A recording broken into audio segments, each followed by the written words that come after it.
welcome to the John Report. I'm John. Here's my report. A study shows that MTV is the most important fashion influence on Seattle kids. In the cities of Centralia and Chehalis, it's hee-haw.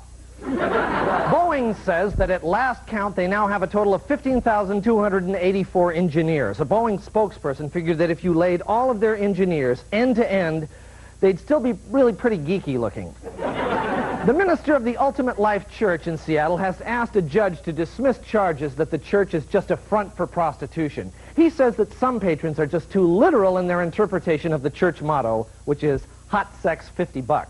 A new nationwide survey shows that smoking marijuana is no longer considered fashionable. The survey also shows that Bellingham is the least fashionable city in the nation.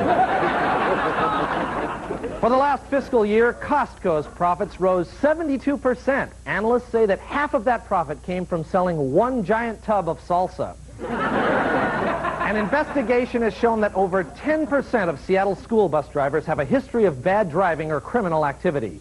The same study showed that the figure was as high as 71% for Seattle school students.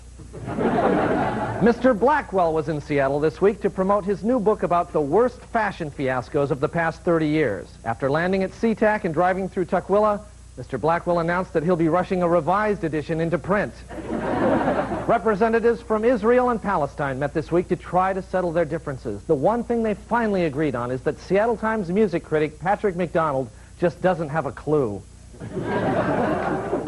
Finally, a newspaper report this week said that sexual harassment on the ferries is long-term and widespread. A ferry spokesman called the charges ridiculous, saying, long-term. Hey, I got long-term for you. Huh? You know what I mean? Long-term? Yeah, in my pants. Huh? Huh? This has been the John Report. Thank you.